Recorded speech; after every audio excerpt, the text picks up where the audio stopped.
Fala, investidor, tudo bom com você? Aqui quem fala é o Daniel Alvarenga, o investidor raiz, e hoje nós vamos para mais um vídeo direto ao ponto, onde eu vou falar sobre as ações da Klabin. Então, se você quer saber se vale a pena ou se não vale a pena investir em Klabin, vem comigo no vídeo até o final, pois eu vou deixar aqui a minha opinião sincera sobre a empresa. Antes de entrar nesse conteúdo, a única coisa que eu vou te pedir é para você deixar a likezeira para a gente continuar crescendo, valeu? Agora, sem mais delongas, vamos para a análise da Klabin aqui na tela do meu computador. Bom, estou gravando dia 15 de maio, o mercado ainda não abriu no ano, a Klabin já está subindo quase 9%, nos últimos 12 meses uma alta de aproximadamente 14%. Deixa aqui nos comentários, você está comprado em Klabin? Você anda comprando? Qual é o seu preço médio na empresa? Você acha que Klabin é cilada? Comenta aqui que eu quero saber a sua opinião. Bom, a Klabin é uma empresa do setor de papel e celulose e tem três principais frentes de atuação. Ela não trabalha apenas com a celulose, então ela atua na produção e venda de celulose, papéis e embalagens. Inclusive ela tem a receita em reais e tem uma receita em dólar. Então é uma empresa que, apesar de negociar commodity, ela tem essa diversificação na receita e nos seus produtos. Vale ressaltar também que a Klabin ela tem uma produção totalmente verticalizada, ou seja, ela atua desde a plantação ali das árvores até mesmo na parte ali de produção de embalagem. Então ela consegue,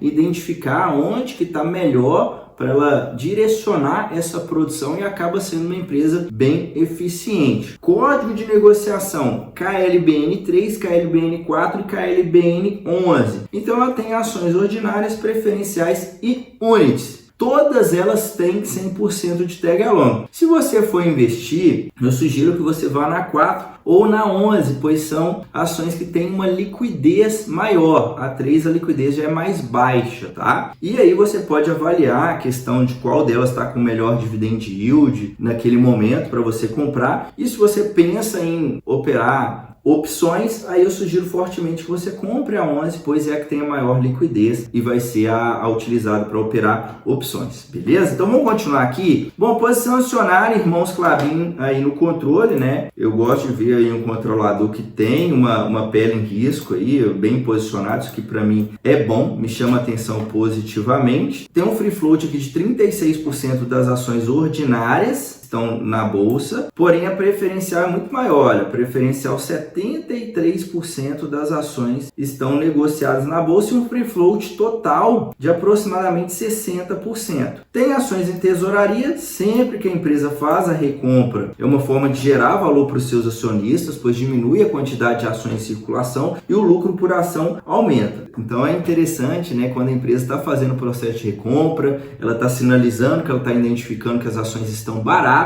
tá? Então isso aí é algo que é interessante de você avaliar também. Agora eu vou entrar nos destaques financeiros da Klabin, comparar aqui o primeiro trimestre 24 contra o trimestre anterior. Quando eu falo de commodity, eu gosto mais de comparar contra o trimestre anterior, pois não tem uma oscilação tão grande. Por quê? Porque no caso da Klabin, o dólar influencia e o valor ali da celulose também influencia bastante no resultado da empresa. Então, quando nós pegamos o período anterior, dá para a gente entender qual que é a tendência, se está tendo uma tendência de melhora, se é uma tendência que os resultados estão ficando de lado, se é uma tendência de piora, Então dá para a gente ter uma visão melhor, porque se compararmos com o mesmo período do ano passado, por exemplo, primeiro trimestre de 2023, ocorre que muitas vezes vai ter um cenário totalmente diferente. Então fica complicado de comparar contra o mesmo período do ano passado, tá? Mas vamos lá.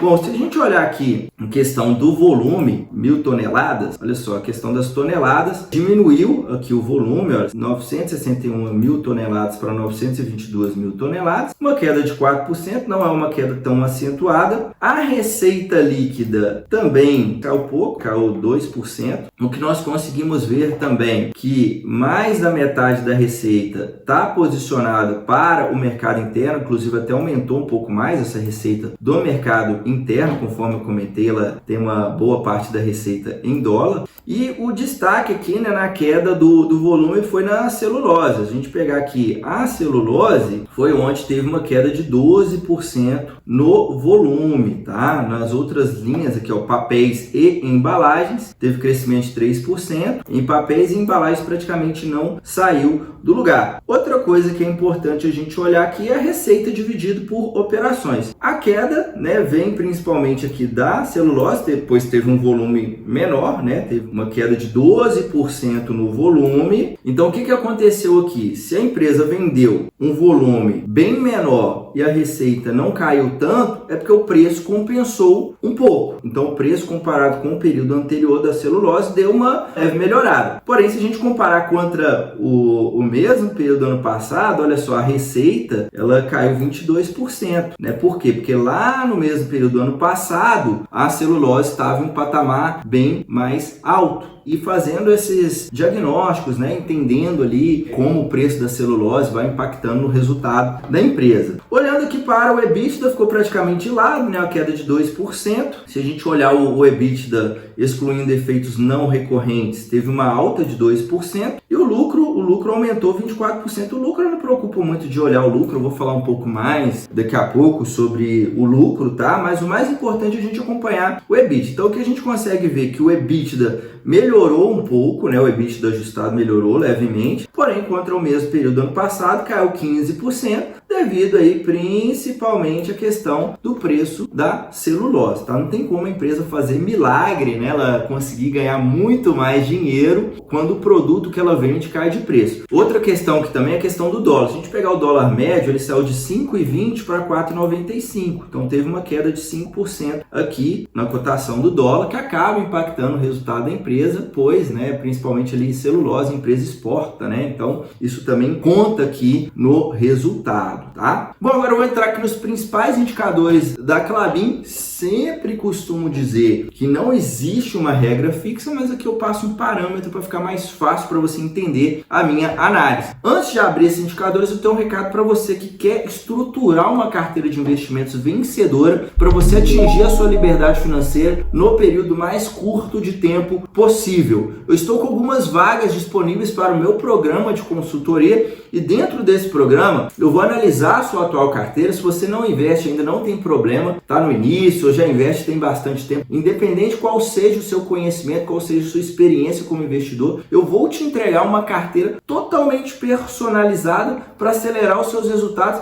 E basicamente a única coisa que você vai precisar fazer é dar um Ctrl+C, Ctrl+V nessa carteira, ou seja, copiar e colar e colocar o dinheiro para trabalhar. Então, se você tem interesse, é só clicar no primeiro link, vai estar na descrição desse vídeo e também nos comentários. Daí você vai me chamar lá no WhatsApp para mais informações. Então vamos continuar. Cotação do dia 13 de maio, 4,34. Valor de mercado, aproximadamente 24 bilhões. Dívida líquida sobre EBITDA, 3,9 vezes. É uma dívida alta, tá? Eu considero até 3 vezes uma dívida equilibrada. Porém, no caso da Klabin, é normal, tá? É uma empresa que está no DNA dela trabalhar com uma dívida mais alta, pois muitas vezes ela vai fazer novos investimentos para construção de máquinas, para novas fábricas, e com isso ela conseguir aumentar a sua capacidade produtiva e consequentemente aumentar a sua receita, aumentar os seus lucros. Então é a forma que a empresa utiliza para crescer. Vale ressaltar que ela costuma trabalhar com uma dívida bem alongada, então eles sabem muito bem como gerenciar essa dívida. A Klabin é uma empresa centenária, né? Uma empresa que está aí, não é de hoje, então eles já sabem como fazer essa gestão dessa dívida,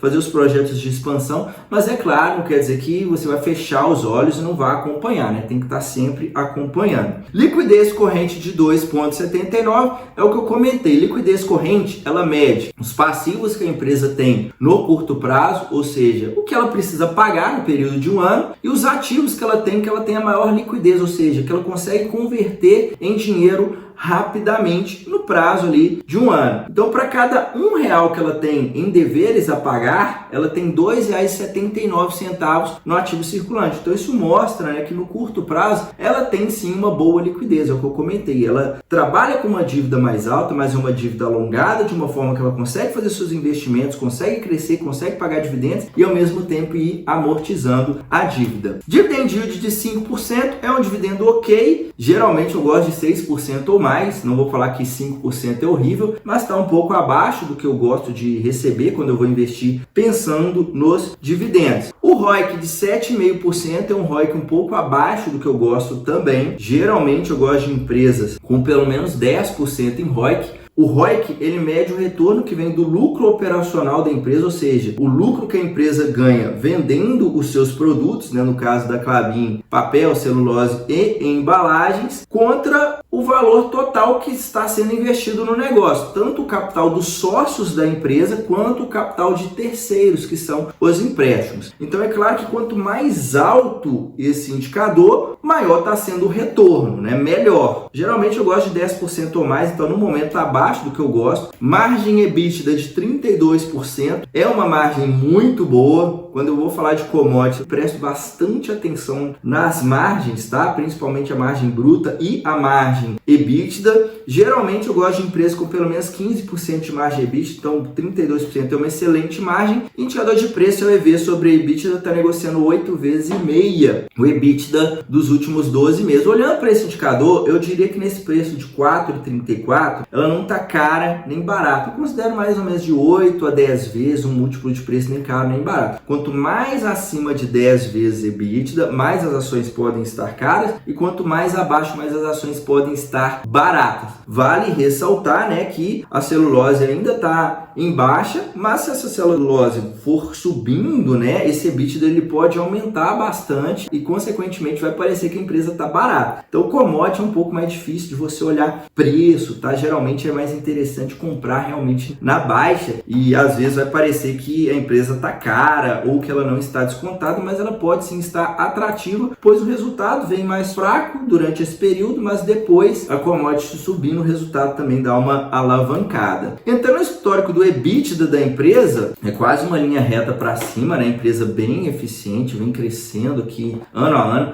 Essa parte verde aqui do EBITDA é a depreciação e amortização, é uma empresa que investe bastante, por isso essa depreciação é mais elevada. E quando olhamos aqui de 2023 para cá, né, o resultado ele deu uma piorada, né, devido à questão que eu comentei, né, 2022 a commodity estava em alta, né, então foi um ano aí fenomenal para a maioria das empresas que negociam commodities ali, 2021, 2022, a maioria das commodities estavam inflacionadas e agora vem dando uma corrigida. Entrando na história de lucros e proventos, conseguimos ver essas barras em verde representam os dividendos, as barras em azul representam o lucro. Então aqui a gente consegue ver que a empresa deu alguns prejuízos aqui, né, nos últimos 10 anos, mas é algo que você não precisa se preocupar tanto, tá? A questão da empresa dar prejuízo, a questão do lucro. Por quê? Porque dentro do resultado da Klabin, conforme eu mostrei, essas barras em verde aqui é depreciação e amortização. Isso faz com que o resultado da empresa seja menor, mesmo não tendo efeito caixa, tá? Ou seja, entra negativo no resultado, mas não quer dizer que a empresa está perdendo dinheiro naquele momento. Vale ressaltar também que tem um resultado financeiro, que tem distorção devido a variações cambiais, ela tem dívida em dólar, então tudo isso distorce o lucro e fica complicado de você analisar pelo lucro. Por isso que é interessante olhar pelo EBITDA. Às vezes a empresa está dando prejuízo, mas na verdade o resultado está vindo bom, tá? Então é algo um pouco mais complicado de analisar, mas estou te passando aqui a sacada. Olhando o histórico de cotações, saiu de 26 centavos em 2003, hoje mais de R$4, quase uma linha reta para cima. Me chama a atenção positivamente que por ser commodity, quando a gente olha o histórico de commodities, geralmente oscila muito mais, sobe, aí depois cai bastante, depois sobe. A Klabin ela já tem uma pegada ali mais parecida com empresas de setores perenes, né, como por exemplo energia, bancos, etc. Então é um histórico de cotações bem bonito de se ver. Bom, agora eu vou entrar no histórico dos resultados da Klabin desde 2016 até o consolidado dos últimos 12 meses. Eu vou deixar aqui a minha opinião sincera sobre a empresa. Você que está acompanhando aqui até agora, está gostando desse conteúdo, eu só vou reforçar, deixa likezera, dá uma força aqui pro Raiz para a gente continuar crescendo. Eu preciso da sua ajuda. Valeu? Então vamos lá. Bom, a receita vem desacelerando, né? Bateu o pico aqui em 2022, ó, chegou a 20 bilhões, agora caiu para 16, vem desacelerando. O EBITDA chegou a 8, agora caiu para 5,5.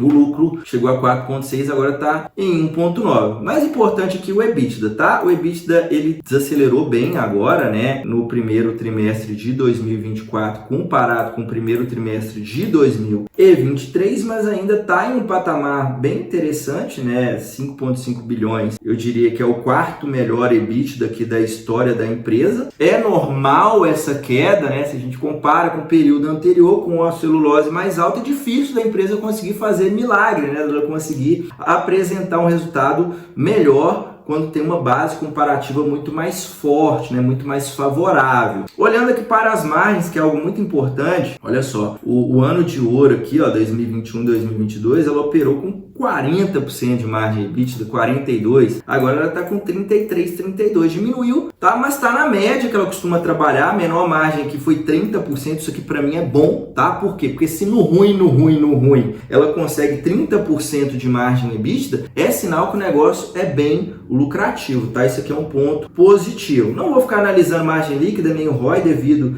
à questão da distorção aqui do lucro, né? Que é uma hora dá prejuízo, outra hora lucro, outra hora do lucro pequeno, outra hora o lucro explode, então não vou ficar analisando. Em relação ao endividamento, dívida subiu, né? Se você repara aqui que a dívida líquida, ó, lá atrás era 14 bilhões, agora é casa dos 20 bilhões, 21. Ou seja, é normal, tá? A empresa cresce tomando dívida, mas o EBITDA está acompanhando, ó. O EBITDA era mais ou menos 2,4, agora está rodando ali, ó, em média nos últimos anos, rodou em 6,5 de EBITDA. Então é normal a empresa tomar dívida, é claro, conforme eu comentei, tem que continuar acompanhando, tem que estar ciente do impacto, né, do dólar e principalmente da celulose nos resultados da empresa, mas na minha visão, né, apesar dessa piora aí nos resultados, a empresa vem fazendo aí o seu papel, continua apresentando um EBITDA ok, continua pagando dividendos. Para você investir pensando em dividendos, não vejo como o melhor preço hoje, tá? Esse valor de R$ 4,30, você teria que comprar ali mais ou menos a uns R$ 3,70, R$ 3,80, tá? Já tô te falando aqui em relação a preço, mas olhando todo o contexto, não olhando somente o dividendo de curto prazo, eu gosto da Klabin, gosto das empresas desse setor, porque elas têm uma margem bem interessante, elas conseguem crescer o seu resultado operacional, conseguem gerar bastante caixa, pagar dividendos. Então eu vejo como uma empresa interessante para se investir e entrando no ciclo de alta do papel e a celulose, pode ter certeza que o resultado vai melhorar e novamente ela entra em mais um ciclo de alta, consegue pagar mais dividendos, etc. Então, a empresa que eu gosto, claro, não é das mais fáceis para você analisar. Se você está começando, de repente, às vezes é melhor você investir em outros tipos de empresa, mas é um ativo que eu particularmente gosto e comprando no preço certo, certamente é um bom investimento. Espero que você tenha gostado dessa análise. Deixa aqui nos comentários se ficou alguma dúvida. A gente se vê no próximo vídeo. Até a próxima. Tchau, tchau.